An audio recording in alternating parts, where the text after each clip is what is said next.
현재 미국 로렌스 버클리 국립연구소에서 논문에 따라 상원상압에서 초전도 현상이 발생 가능한 이론적 근거를 확보했다고 긴급 발표했는데요. 8월 1일 오전 2시경 시네이드 그리핀 미국 로렌스 버클리 국립연구소 고에너지 응축물질연구실 소속 박사는 슈퍼컴퓨터를 활용해 구조상 초전도가 가능한 경로가 존재해 상원상압에서 초전도 현상이 가능하다고 아카이브의 논문으로 발표했습니다. 다만 별점 내부에 매우 정확한 위치에 구리가 결합해야 하기 때문에 합성이 쉽지 않을 것으로 보았습니다. 이러한 발표에 트위터에서의 반응은 엄청났는데요. 이에 대해 IBM의 글로벌 리더 알렉스 카플란이 트위터에서 해당 논문 발표에 대해 홍보하기도 했습니다. 8월 1일 새로운 연구 결과가 물 밀듯이 들어오고 있는데요. 연구가 성공한 곳도 많고 실패한 곳도 많은 것으로 알려지고 있습니다. 왜 이러한 다른 결과들이 나오고 있는 것일까요? 이에 대해 미국 정부 직할 미국 국립연구소는 LK99에 대한 지지를 선언했는데요.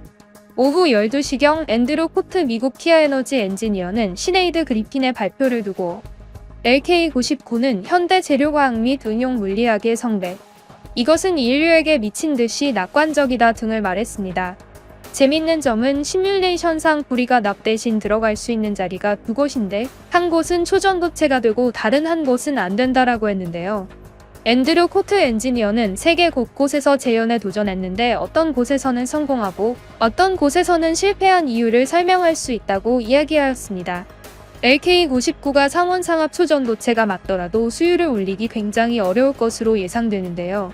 이 실험이 성공한다고 치더라도 결국 반도체 미세공정 노하우가 축적된 회사가 초전도체도 생산하게 될 것이라는 전망이 보여지고 있습니다. 나디아 메이슨 미국 일리노이 대학교 응집물질물리학자는 사이언스와의 인터뷰에서 저자들이 뭔가 급하게 작성한 것처럼 보이지만 데이터가 굉장히 정확하고 제조 기술이 명확하게 제시되어 있다. 사실 그들이 말한 전파 파동은 과거에 우연히 발견된 적이 있었다. 하지만 아무도 그 우연히 발견된 현상을 다시 구현해낼 수가 없었는데 한국의 이 연구소는 그 방법을 찾아낸 것으로 보인다.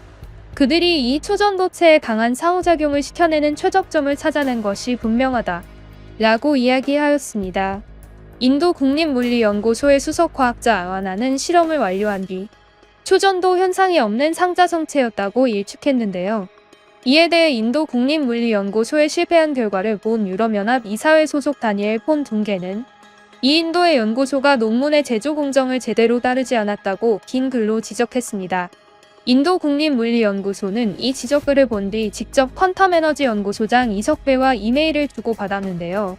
이석배는 납인화석의 원통형 사슬 구조의 구리의 미량 첨가로 만들어지는 원디 구조가 초전도를 일으키므로 순도가 매우 중요하다고 알려주었습니다.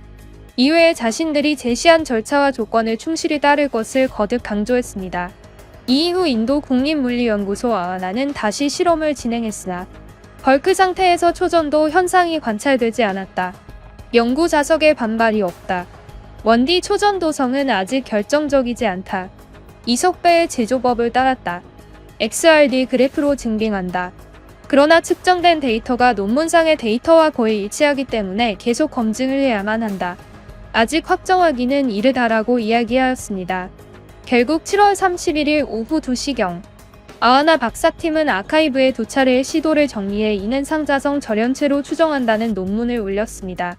중국 베이징 공항천대학에서는 재료과학공학과 교수 연구팀이 아카이브의 LK99가 상원 초전도체가 아니라는 논문을 올렸는데요.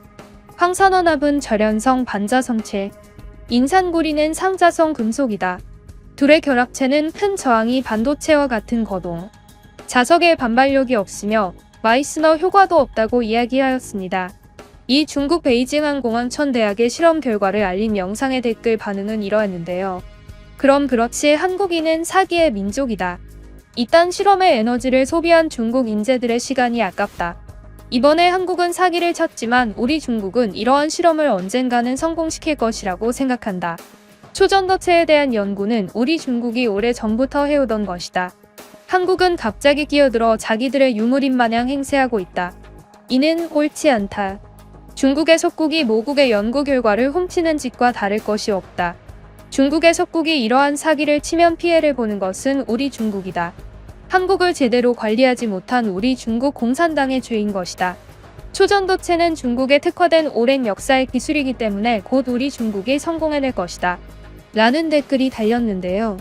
사실 이 댓글의 많은 부분이 틀려서 제가 공격적이지 않은 댓글로 정정해줬습니다. 제 댓글은 이러했는데요. 사실 이번 연구를 진행한 퀀텀에너지연구소라는 곳은 지금은 고인이 되신 고려대학교의 교수님이 주장한 내용을 기반으로 제자들이 더 발전시켜서 만든 것이라고 알려져 있습니다. 이러한 연구는 고려대학교에서 1993년부터 해온 것인데요. 그 제자들이 퀀텀에너지연구소 사장이고 임원들입니다.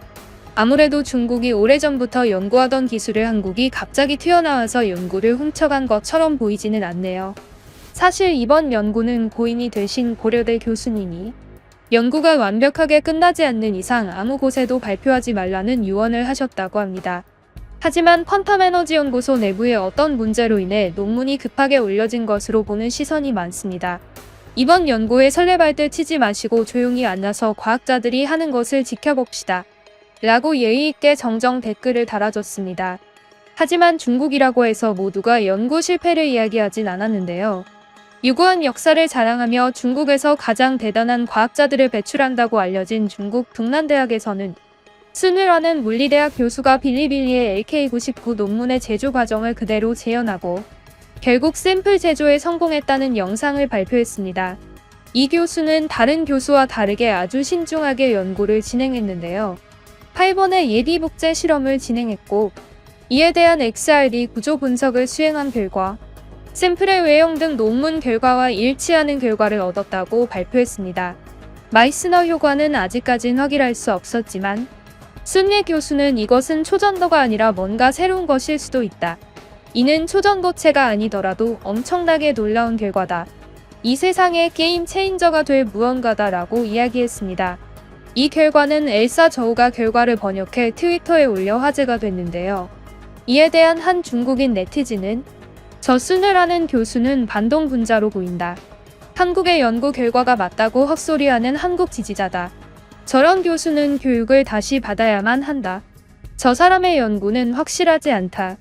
어떻게 저런 교수가 동난대학교의 교수인지 이해할 수가 없다. 이러한 연구는 그만두어야 한다. 한국의 생슈에 모두가 놀아나고 있다. 라고 한 분노한 중국 네티즌의 댓글을 볼 수 있었습니다. 지금도 계속 연구 결과에 대한 내용들이 집중적으로 들어오고 있는데요.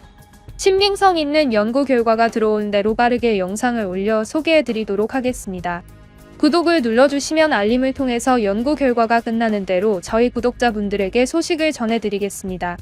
지금까지 뉴스품의 안기자였습니다. 감사합니다.